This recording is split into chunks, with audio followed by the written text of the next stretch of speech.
대한민국 부동산 시장은 지금 거대한 착시 현상에 사로잡혀 있습니다.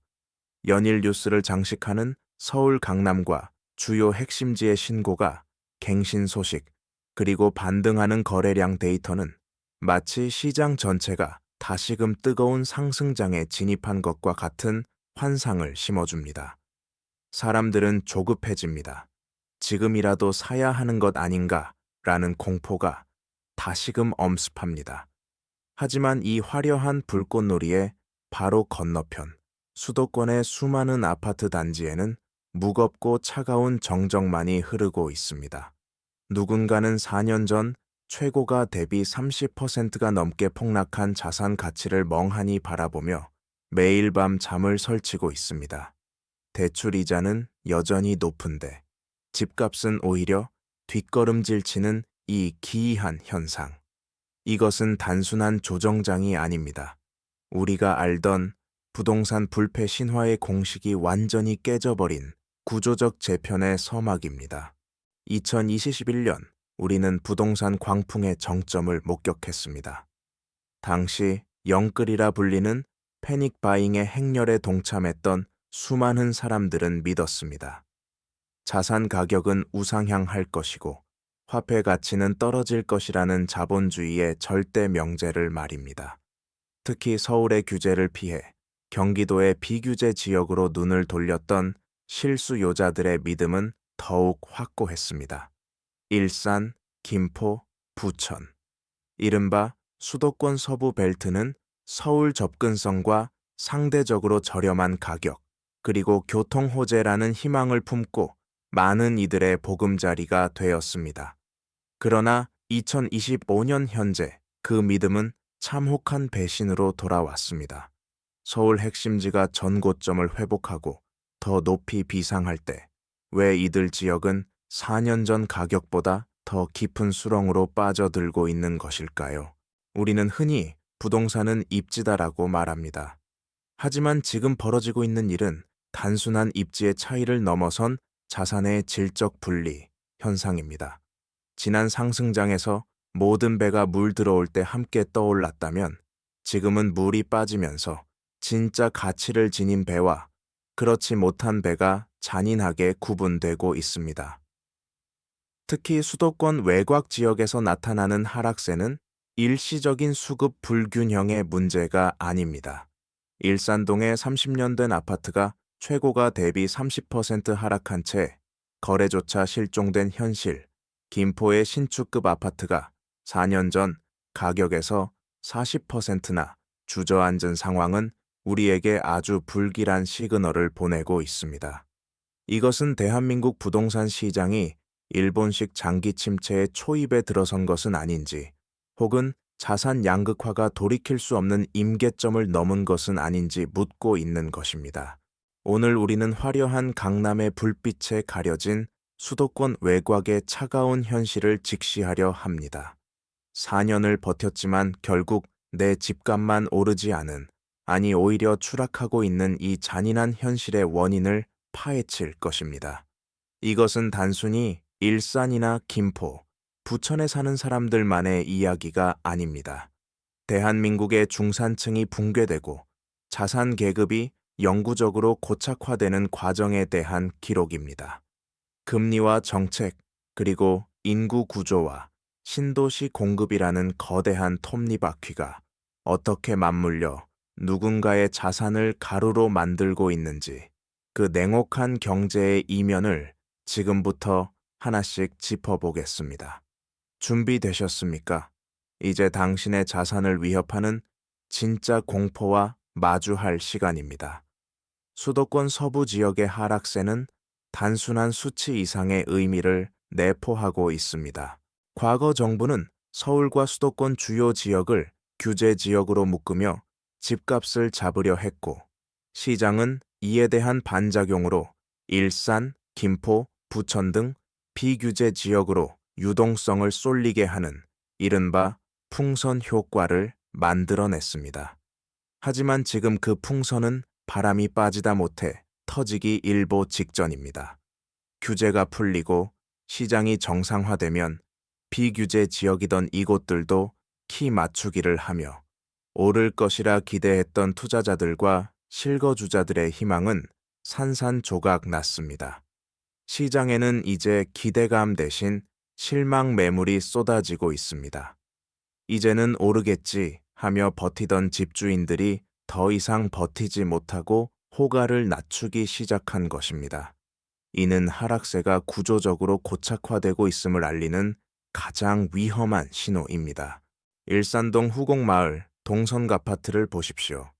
국민평형이라 불리는 전용 84제곱미터가 최근 4억 9,300만 원에 거래되었습니다. 불과 몇 년 전인 2022년 5월 7억 1,500만 원이라는 최고가를 기록하며 기세를 떨치던 그 아파트입니다. 3년이 차에 되지 않는 시간 동안 자산의 30%가 허공으로 증발했습니다. 7억 원대에서 4억 원대로 앞자리가 3번이나 바뀌는 동안 소유주들이 겪었을 심리적 박탈감은 상상하기 어렵습니다. 더 충격적인 것은 이것이 급매물 하나가 소화된 일시적 현상이 아니라는 점입니다. 거래가 이루어질 때마다 가격은 계단식으로 아주 정직하게 하방을 향해 꽂히고 있습니다. 2달 전 5억 1,400만 원이던 실거래가가 이제 4억 9천만 원대로 주저앉은 것입니다. 바닥인 줄 알았던 곳이 지하실의 입구였던 셈입니다. 인근의 강선마을 6단지 금호한양 아파트의 사정은 더욱 심각합니다. 대형 평형인 전용 134제곱미터 49평형의 가격이 7억 원대에 머물러 있습니다. 하지만 진짜 문제는 가격 자체가 아닙니다. 거래 자체가 실종되었다는 사실입니다.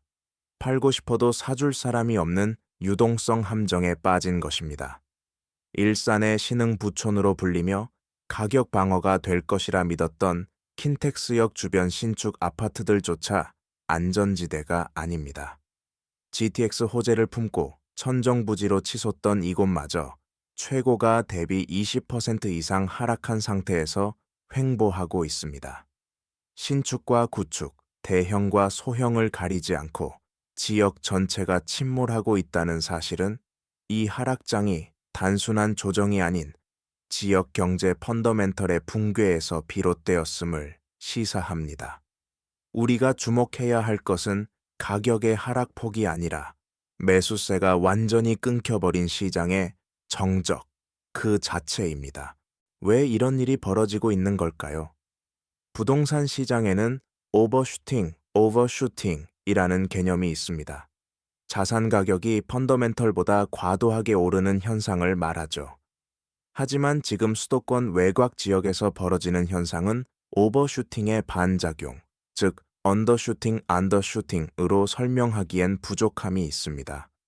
근본적인 원인은 수요와 공급의 미스매치, 그리고 기대 수익률의 소멸에 있습니다. 일산, 김포, 부천 등 1기 신도시와 2기 신도시 일부 지역은 태생적으로 배드타운, 배드타운의 한계를 안고 시작했습니다. 서울의 인구를 분산시키기 위해 만들어졌지만 자족 기능이 부족해 서울로의 출퇴근에 의존할 수밖에 없는 구조입니다. 이 구조적 약점은 상승장에서는 교통호재라는 이름으로 가려지지만 하락장이나 보합장에서는 치명적인 독이 되어 돌아옵니다. 더욱 심각한 것은 이들 지역의 노후화 속도와 재건축 사업성의 괴리입니다.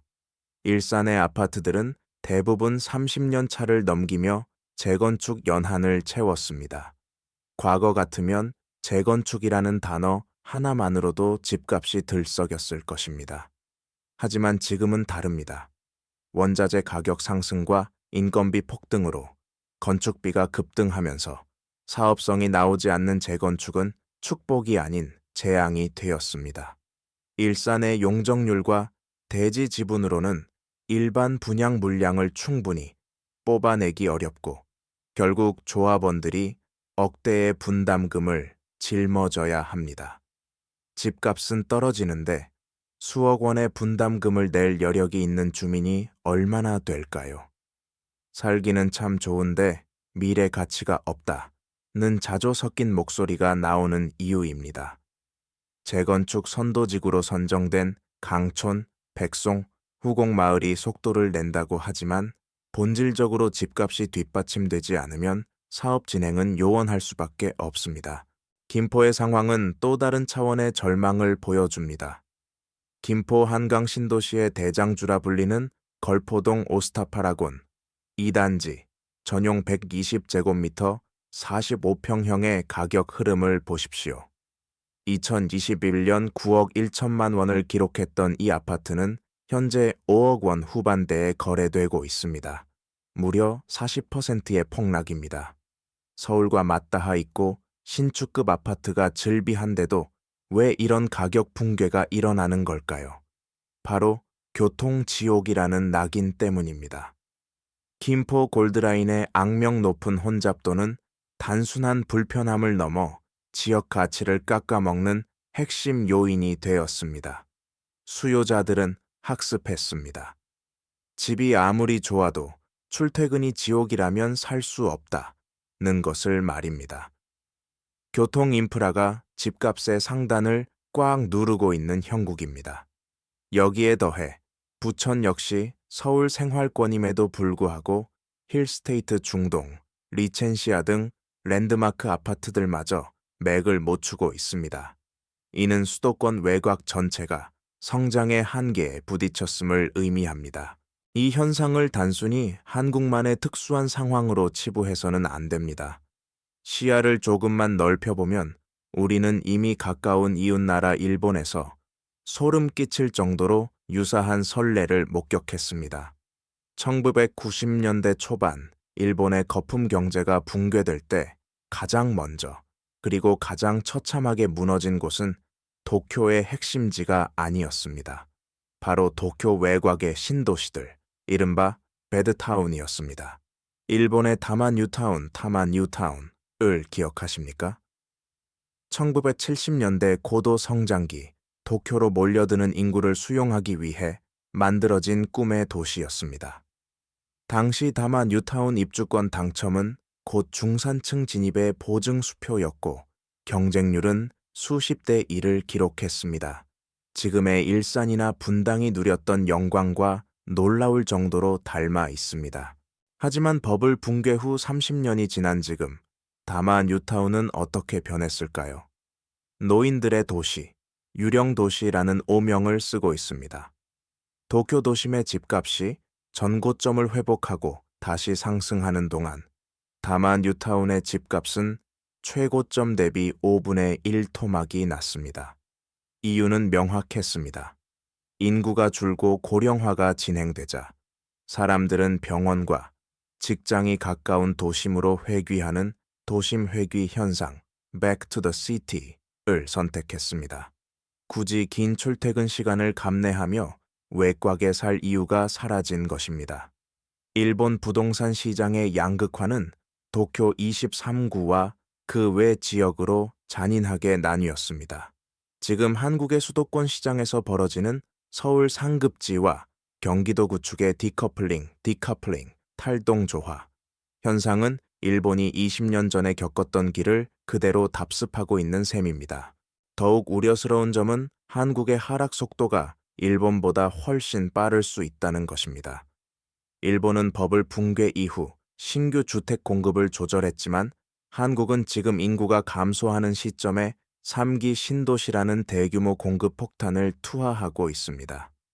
정부가 발표한 3기 신도시인 고양 창릉지구, 부천 대장지구, 인천 계양지구의 위치를 보십시오. 일산, 김포, 부천보다 서울에 더 가깝습니다. 이것은 무엇을 의미합니까? 기존 1기, 2기 신도시들이 가지고 있던 입지적 우위를 국가가 정책적으로 무력화시키는 것입니다. 일본의 다마 뉴타운이 자연스러운 인구 감소로 쇠락했다면 한국의 수도권 외곽 도시는 바로 옆에 들어서는 더 새롭고 서울과 더 가까운 신도시들에 의해 수요를 강제로 빼앗기는 빨대 효과에 직면해 있습니다. 이것은 단순한 경기 침체가 아닌 도시 생태계의 포식자 교체 과정입니다. 가장 치명적인 위협은 바로 팀킬, 팀킬이라 불리는 정책적 모순에서 비롯됩니다. 정부가 집값을 잡겠다고 내놓은 3기 신도시 정책이 아이러니하게도 기존 1기, 2기 신도시의 숨통을 끊어놓고 있는 형국입니다. 고양시 덕양구에 조성되는 고양 창릉지구를 예로 들어봅시다. 이곳에는 무려 3만 8천 가구의 매머드급 물량이 공급될 예정입니다. 지도를 펼쳐놓고 보면 창릉지구의 위치는 잔인할 정도로 전략적입니다. 일산보다 서울 마포구, 은평구와 훨씬 가깝습니다. 서울 출퇴근을 목적으로 하는 실수요자 입장에서 서울과 더 가깝고 최신식 인프라를 갖춘 새 도시가 들어서는데 굳이 더 멀고 낡은 일산을 선택할 이유가 있을까요? 이것은 단순한 경쟁이 아닙니다. 상위 포식자가 하위 포식자의 먹이를 가로채는 생태계의 교란입니다.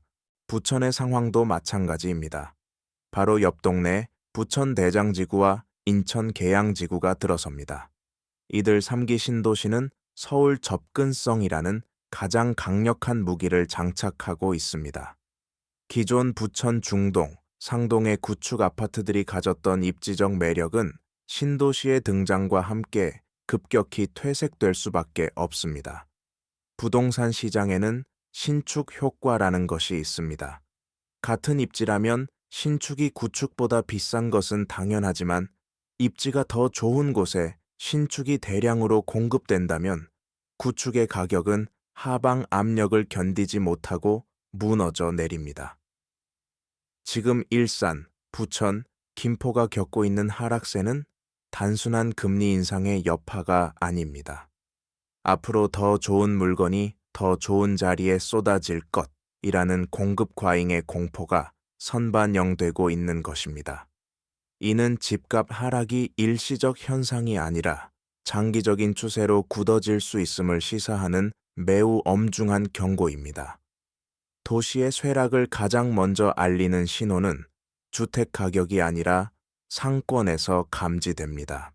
일산의 명동이라 불리던 라페스타와 웨스턴돔 상권을 가보셨습니까?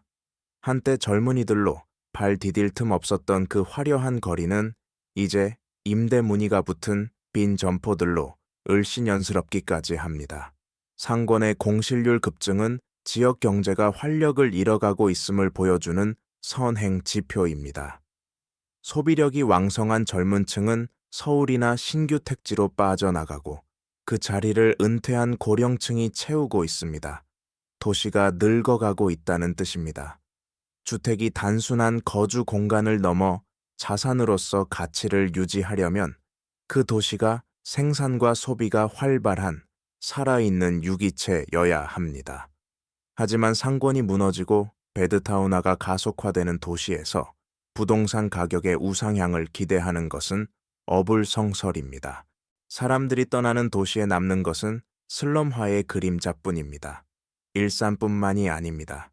수도권 외곽의 많은 지역들이 저녁이면 불 꺼진 상가와 정막만이 흐르는 배드타운으로 변해가고 있습니다. 이는 부동산의 환금성에 치명적인 타격을 입힙니다. 내가 팔고 싶을 때 받아줄 사람이 줄어든다는 공포는 매수 심리를 얼어붙게 만들고 이는 다시 가격 하락을 부추기는 악순환의 고리를 형성합니다. 일산 주민들이 입을 모아 살기는 정말 좋다 라고 말하는 그 쾌적함의 이면에는 역설적으로 역동성의 상실이라는 뼈아픈 현실이 숨겨져 있습니다. 공원이 많고 조용하다는 것은 거주자에게는 장점일지 모르나 투자자나 자산시장의 관점에서는 성장이 멈춘 도시라는 낙인일 수 있습니다.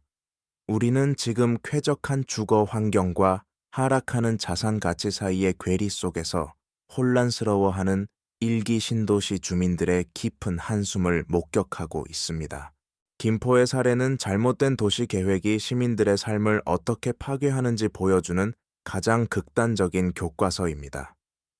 지옥철이라 불리는 김포 골드라인. 2019년 개통 당시 1량짜리 경전철로 설계된 이 노선은 태생부터 실패를 예견하고 있었습니다. 인구 50만을 바라보는 도시에 고작 2량짜리 꼬마 열차를 배정했다는 것은 정책 이반자들이 미래 수요 예측에 얼마나 안일했는지를 보여주는 증거입니다. 출퇴근 시간 혼잡도 290%라는 살인적인 수치는 단순한 불편을 넘어 시민들의 안전과 생존권을 위협하고 있습니다. 호흡 곤란으로 쓰러지는 승객이 속출하는 뉴스 영상을 보며 누가 과연 김포의 내 집 마련의 꿈을 꾸고 싶겠습니까? 교통 인프라는 도시의 혈관입니다. 혈관이 막힌 도시에 피가 돌 리 없고 집값이 오를 리 만무합니다. 과거 1970년대 박정희 대통령이 경부 고속도로를 건설할 때를 떠올려 봅니다. 당시 1인당 국민소득 200달러에 불과했던 나라에서 왕복 4차선 고속도로를 깐다는 것은 미친 짓이라는 비난을 받았습니다. 하지만 도로 양옆으로 부지를 넉넉히 확보해 미래의 확장에 대비했던 그 해안이 있었기에 대한민국은 산업화의 동맥을 뚫을 수 있었습니다. 반면 2020년대의 우리는 어떻습니까? 눈앞의 예산 절감과 타당성 조사라는 숫자에 매몰되어 10년 뒤, 20년 뒤를 내다보는 거시적인 안목을 잃어버렸습니다. 일단 아파트부터 짓고 사람 채워 넣은 뒤에 교통은 나중에 생각하자는 식의 선공급 후교통. 정책은 국민들을 볼모로 잡는 희망 고문일 뿐입니다. 김포 골드라인의 비극은 책상 물림 행정이 빚어낸 참사이며 그 피해는 고스란히 집값 하락과 삶의 질 저하라는 고지서가 되어 김포 시민들에게 청구되고 있습니다. 형평성의 문제는 주민들의 분노를 더욱 부채질합니다. 같은 2기 신도시인 하남시를 보십시오. 지하철 5호선 연장은 이미 완료되었고 9호선과 3호선 연장 계획도 착착 진행되고 있습니다. 서울 강동구와 맞닿아 있다는 입지적 장점을 10분 활용하며 교통망이 거미줄처럼 확충되고 있습니다. 반면 김포시는 어떻습니까? 하남보다 더 먼저 신도시로 지정되었음에도 불구하고 지난 10년 넘게 검토 중이라는 희망 고문만 당해왔습니다. 지하철 5호선 김포 연장안은 지자체 간의 갈등 속에 표류했고 GTX-D 노선은 김부선이라는 조롱 섞인 별명만을 남긴 채 축소되었습니다. 왜 같은 세금을 내고 같은 대한민국에 사는데 어느 도시는 교통의 요지가 되고 어느 도시는 교통의 오지가 되어야 합니까? 이것은 단순한 행정의 차이가 아니라 정치적 무관심과 지역 차별이 만들어낸 기울어진 운동장입니다. 지금 수도권 부동산 시장은 초양극화의 시대로 접어들었습니다. 과천, 분당, 하남 등 서울 접근성이 획기적으로 개선된 지역은 서울의 위성도시가 아니라 서울의 확장으로 인정받으며 신고가를 경신하고 있습니다. 반면 교통혁명에서 소외된 일산, 김포, 인천 일부 지역은 철저하게 외면받으며 수도권 내의 지방으로 전락하고 있습니다. 2024년 한 해 동안 서울 강남 3구와 성동구, 용산구가 보여준 폭발적인 상승세는 역설적으로 그 외 지역의 상대적 빈곤감을 극대화시켰습니다. 시장은 냉정합니다. 교통이 뚫리지 않으면 미래는 없다는 명확한 시그널을 가격으로 보여주고 있습니다. 내 집 앞에도 언젠가 지하철이 들어오겠지 하는 막연한 기대감만으로 4년을 버틴 대가는 자산 가치의 하락과 매몰 비용이라는 뼈아픈 현실뿐입니다. 그렇다면 왜 지금 이 지역들의 집값은 꿈쩍도 하지 않는 것일까요? 전문가들은 가장 큰 원인으로 주거 사다리의 붕괴를 지목합니다. 과거 부동산 시장의 선순환 구조는 이렇습니다. 외곽에 저렴한 아파트를 사서 자산을 불린 뒤 그것을 팔고 대출을 조금 더 보태 상급지로 이동하는 것입니다. 일산에서 팔고 마포로 가고 마포에서 팔고 강남으로 가는 식이죠. 하지만 지금은 이 사다리의 강역이 너무나 멀어졌습니다. 일산의 30평대 아파트를 5억 원에 판다고 가정해 봅시다. 그런데 이사 가고 싶은 서울 마포나 성동구의 같은 평형은 이미 15억 원, 20억 원을 호가합니다. 내 집을 팔아봐야 상급지 전세금도 맞추기 힘든 것이 현실입니다. 갈아타기가 불가능해지니 매도 물량은 잠기고 거래는 동맥경화에 걸린 듯 멈춰버린 것입니다. 여기에 심리적 마지노선이 무너진 것도 큽니다. 이 지역은 사도 안 오른다는 패배의식이 경기 서북부 지역을 지배하기 시작했습니다. 경기 남부의 평택, 화성, 용인이 반도체 클러스터 호재를 타고 상승 기류를 타는 동안 경기 서북부는 뚜렷한 산업 기반 없이 배드타운의 역할만 강요받았습니다. 자족 기능이 없는 도시는 하락장에서 방어 기제가 작동하지 않습니다. 일자리와 소득이 뒷받침되지 않기 때문입니다. 매수 대기자들은 바보가 아닙니다. 그들은 데이터와 추세를 보고 움직입니다. 4년 전 최고가 대비 30%가 빠졌음에도 매수세가 붙지 않는다는 것은 시장 참여자들이 현재 가격조차 바닥이 아니라고 판단하고 있다는 뜻입니다. 추가 하락에 대한 공포가 저가 매수의 욕구를 압도하고 있는 상황. 이것이 바로 현재 수도권 외곽 부동산 시장의 현주소입니다. 또 다른 원인은 집주인들의 확증 편향과 손실 회피 심리입니다. 2021년 우리 옆집이 9억 원에 팔리는 것을 두 눈으로 똑똑히 봤습니다. 그 기억은 뇌리에 강렬하게 박혀 일종의 기준점 앵커이 됩니다. 내 집은 최소한 9억 원의 가치가 있다는 믿음이죠. 그런데 지금 시장 가격이 6억 원이라면 집주인은 이를 도저히 받아들일 수 없습니다. 일시적인 하락일 거야. 금리가 내리면 다시 오를 거야. 라고 스스로를 위로하며 매도를 미룹니다. 호가는 2021년에 머물러 있고 매수가는 2025년의 현실을 반영하니 매도 호가와 매수 호가의 간극이 좁혀지지 않는 것입니다. 거래 절벽은 바로 이 거대한 심리적 간극에서 발생합니다. 하지만 경제학적 관점에서 볼 때 집주인이 인정하고 싶지 않은 그 낮은 가격이 현재의 진짜 시세입니다. 자산의 가치는 과거의 영광이 아니라 현재 누군가가 지불할 용의가 있는 가격에 의해 결정되기 때문입니다. 문제는 이 버티기가 영원할 수 없다는 점입니다. 역전세난이 닥치거나 고금리를 견디지 못한 급매물들이 하나둘씩 나오기 시작하면 심리적 저지선은 댐이 무너지듯 일거에 붕괴될 수 있습니다. 우리는 이미 대구와 세종시에서 그 끔찍한 붕괴 과정을 목격했습니다.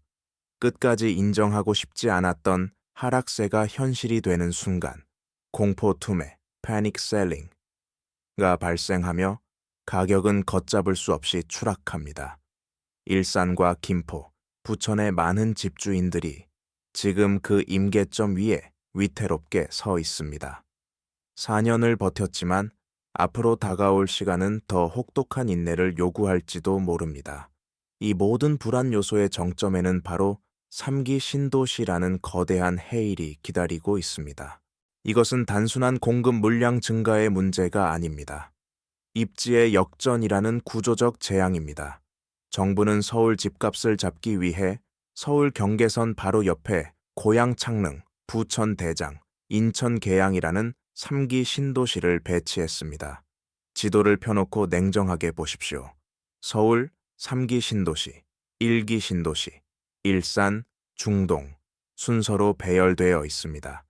서울에서 뻗어나오는 일자리와 인프라의 혜택을 3기 신도시가 가장 먼저 흡수하고 남은 찌꺼기만이 1기 신도시로 흘러가는 구조입니다.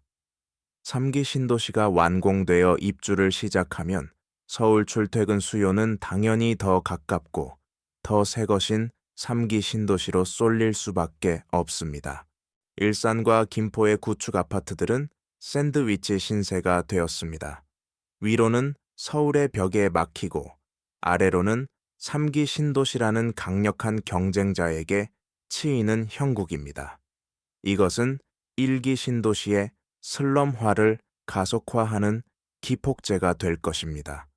낡은 아파트는 재건축 사업성이 안 나와 방치되고 구매력을 갖춘 젊은 세대는 3기 신도시로 떠나버리면 남는 것은 노인들과 저소득층뿐인 도시가 됩니다. 상권은 죽고 학교는 폐교 위기에 처하며 도시는 활력을 잃어갑니다. 우리가 일본의 다마 뉴타운을 보며 남의 일이라 생각했던 그 도시의 죽음이 3기 신도시 입주와 함께 우리 곁으로 성큼 다가오고 있는 것입니다. 2026년, 2027년 사전 청약 물량이 본청약으로 전환되고 실제 입주가 가시화될 때 경기 서북부 부동산 시장은 또 한 번의 거대한 하방 압력에 직면하게 될 것입니다.